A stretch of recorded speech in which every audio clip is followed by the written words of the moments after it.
I work for a national retailer. We have recently gone through a restructuring, with one of the more significant changes being a downsizing of store security across the smaller stores.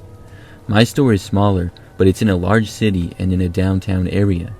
We are currently running on little security, and at the time of this story, we had no security, which led to all sorts of issues. So as part of us dealing without security, the managers had to man the entrances and do our best to de-escalate incidents. I was merchandising some handbags when a very strange woman entered the store.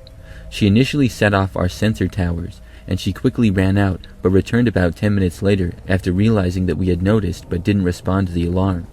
The woman was very red, sweaty, and seemed to be under the influence of something.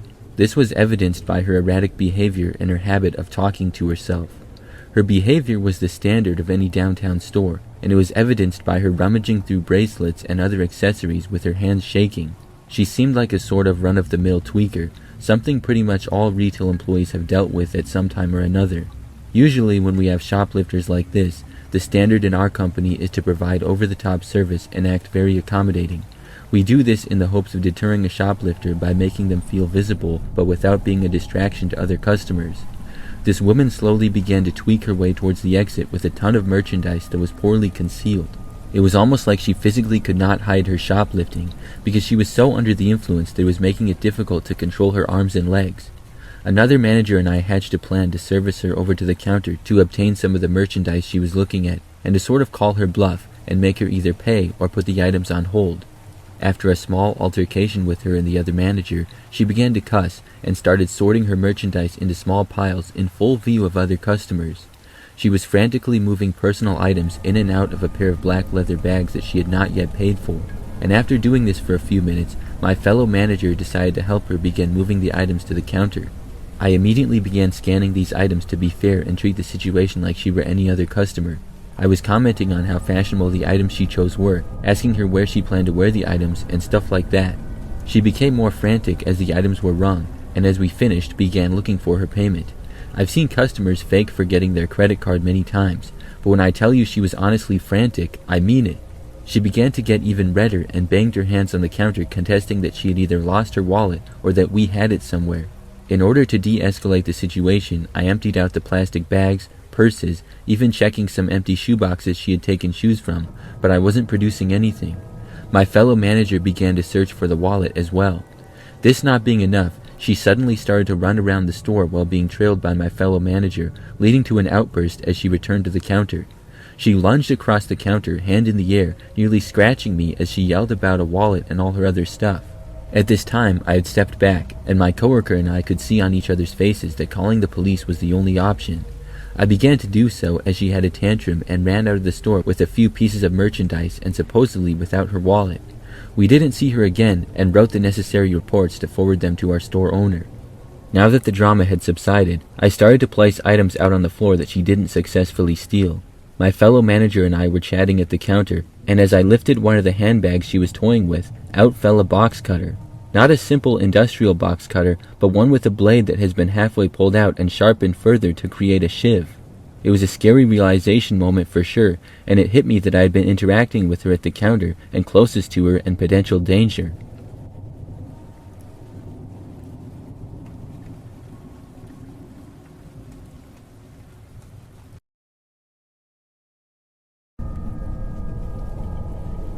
I was about 24 years old, working both the bakery and the deli at a new neighborhood Walmart because everyone else had called out.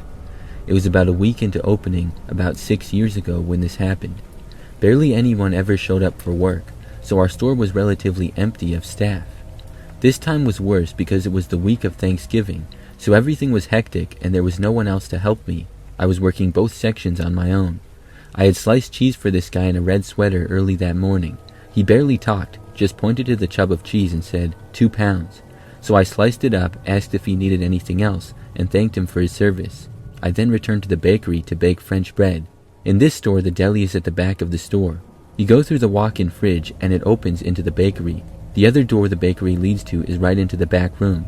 I had the bread baking and came back into the deli about 20 minutes later when I saw the guy from just before standing by the shelves. I tried not to think anything of it and started cooking some chickens.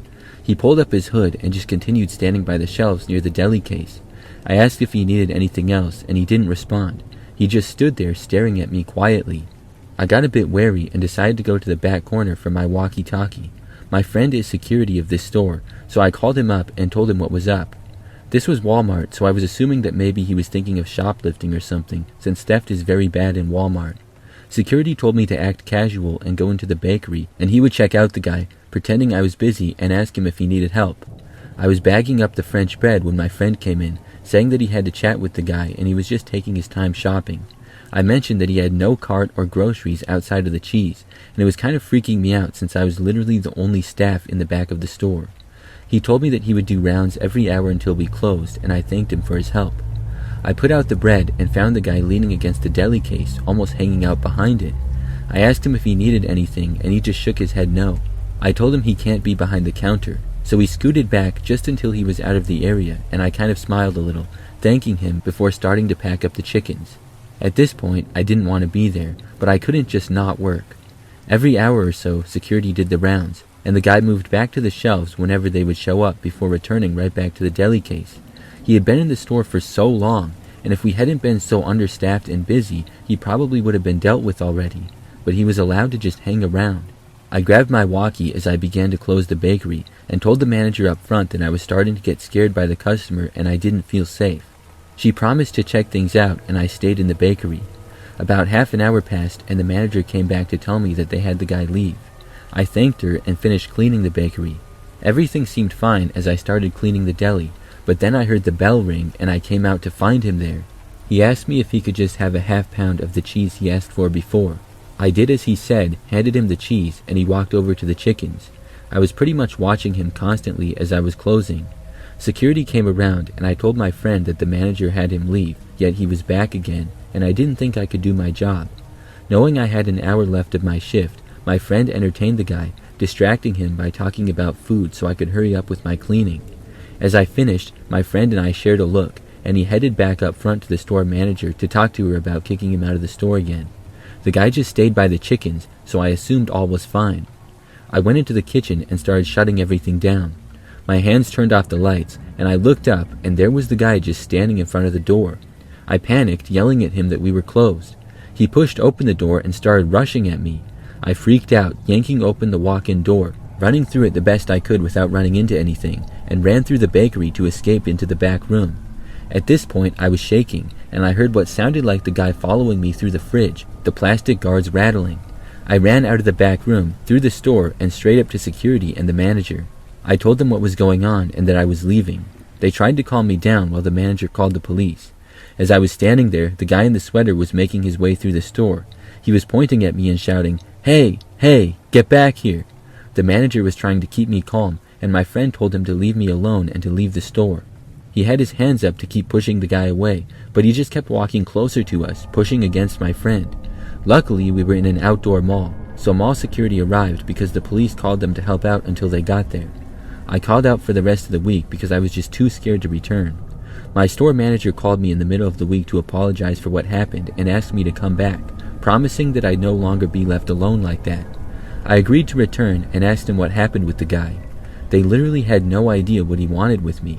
They kept questioning him and he just wouldn't talk. I guess they arrested him for harassment and trespassing charges, and that's all they knew. Soon after, I put a transfer to the supercenter because I was done with potentially risking my life for a minimum wage job.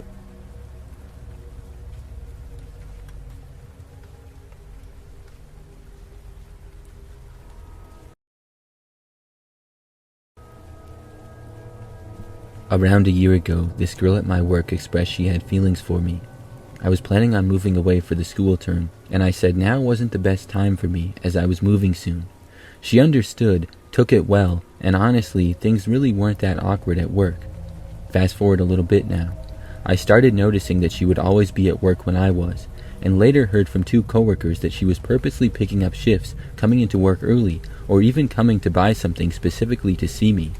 I didn't think much of it, as that's not solid enough reasons to report someone, and I didn't think it was weird yet. However, the time I started getting weirded out by her was when she would finish her shift and sit in the parking lot for an hour, but would leave when I did, or she would move her car next to mine while on her break. She would get an iced coffee when I was working and then would sit in the parking lot drinking it for around 30 minutes to an hour. I also started to notice a serious repeat of when I was working. She would either pick up a shift while I was there or come by.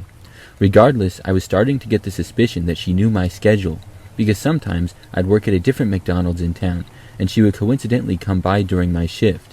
When I started putting things together, I started keeping my distance from her at work, which resulted in her texting me asking if she had done something wrong. Because I didn't respond within the first 2 hours of her text, she started sending more messages saying that she was going to block me because I hadn't responded yet. I told her that I had a suspicion that all those coincidences from earlier at work were her plan to see me. She denied it, of course, but I had no reason not to believe her. I told her that as long as we were just friends, I was fine with that, but I made it clear that I didn't want anything more ever.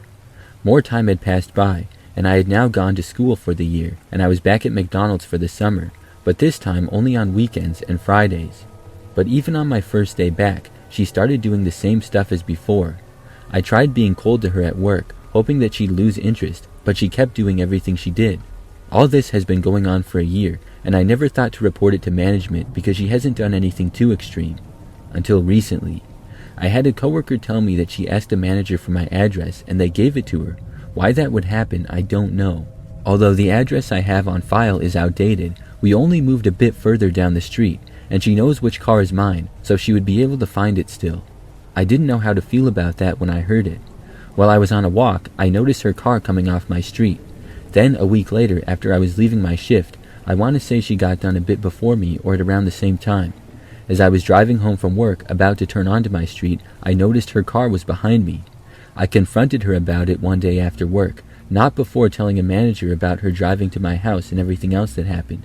She denied it again and said that she was trying to find a different job because of my attitude towards her. I made 2 jokes at her expense, hoping she'd lose interest and avoid talking, but if that's what she's referring to, I think she's trying to find a way to turn this around on me.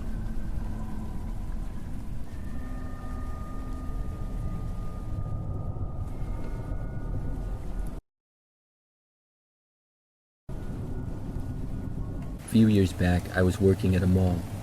I worked in a department store that was sort of in the middle of the mall, and it was usually fairly busy. I had the job for several years, and among all the workers we had a conspiracy joke about the faded man.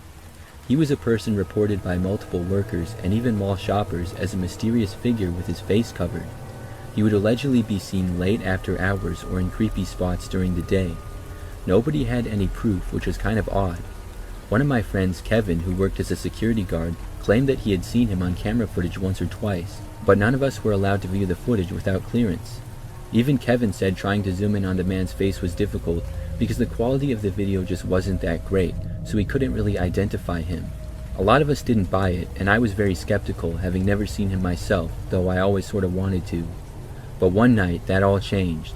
It was a little bit before closing, and I had taken the last shift at the store. Most of the other workers had already left. Only my manager Tony and I were around doing some late shift work. All of a sudden, I felt like I was being watched. I needed to look around to see who was there, so I stopped and glanced up, but I saw nobody. I thought to myself that it was all in my head. As I turned back to my work, though, I saw a tall figure standing near the storage door, half hidden in the shadows, just watching me. His face was mostly covered, and he was tall, about 6'6". I couldn't believe it. He was just standing there watching me, or at least that's what it looked like. I couldn't hear my thoughts over my heart pounding. He was real. I stuttered and called out in fear as Tony came running over in a panic, asking what was wrong. I just pointed. Tony had never seen him either, but he didn't hesitate to shout, "The mall's closed, you need to leave." The tall man standing in the shadows didn't respond. He didn't even move. Then he took a step towards us, and in that moment I started to panic badly.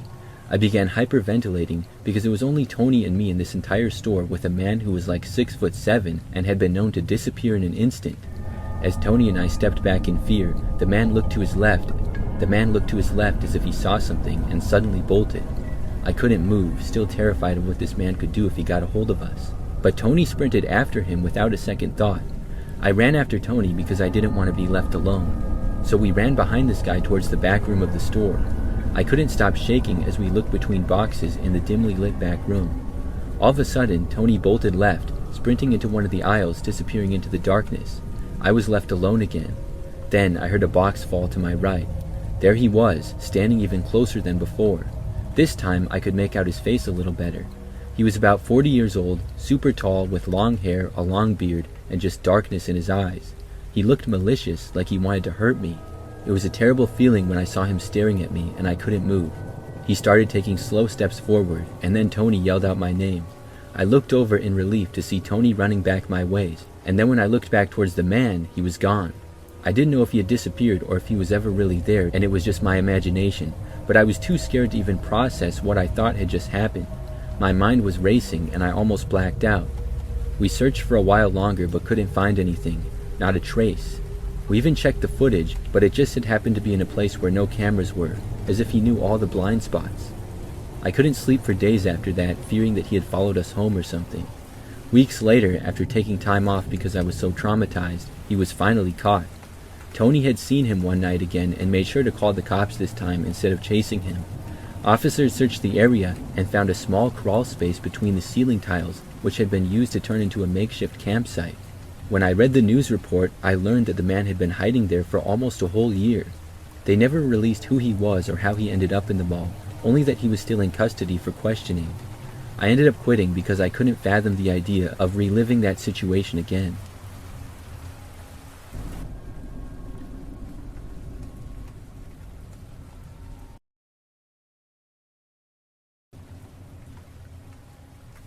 This story happened within my first few months at my current job. For some reference, the store I work at is in a plaza around other stores and is in a nicer area. We still get sketchy customers from time to time, but it's much less frequent than when I worked at Walmart. Anyways, that night I was working in the cosmetics section and I made my way up front to get Reshop, items that people discarded throughout the store or didn't want to get at the registers to go put out in my section. The store was relatively quiet and slow since it was close to closing. Upon reaching the customer service desk where Reshop was held, I saw this woman standing there dressed in a thick coat and looking rather fidgety. It was a colder season, so coats were common for people to wear, and I wasn't super thrown off. She could have been antsy because she had been waiting for a while. I asked her, "Hey, is everything okay? Can I help you with anything?" She looked up at me and kind of narrowed her eyes. She said, "I'm waiting on a manager. Are you a manager?" I told her no, and she just kind of huffed and then asked when they would get there. I told her I'm not sure. There's one manager in the store and he's probably in the middle of one of his closing duties. She huffed again and just turned to face the store. At that point, I just thought that she was a regular Karen. I again asked her if there was anything I could help her with in the meantime. She just shook her head and I left her alone. I was debating on waiting with her until a manager got there. But even though it was slow, I still had some work to do and I figured that he would be there soon enough. I grabbed my Reshop and headed back to my department. The next day when I came in for my shift, my closing manager pulled me aside and asked if I remembered the lady from last night up at customer service. I said yes and asked if he had gotten to her. He said no and explained what happened. Apparently, this woman had a note and a gun on her. Her plan was to give the note to the manager, announcing that she was robbing the store and had a weapon. However, since during closing hours there's only one manager and they have a million things to do, it takes them a while to do or get something done out of those closing procedures. The lady had left the store because the manager was taking too long and went to the store right next to us. She did end up robbing that store instead of ours. Nobody to my knowledge was harmed though, just shaken up, which I don't blame them for. There's no doubt it was a close call that night, or what might have happened if she really did have a weapon and wanted to stick with our store. If I did decide to wait with her for the manager and the lady got other ideas, who knows what would have happened.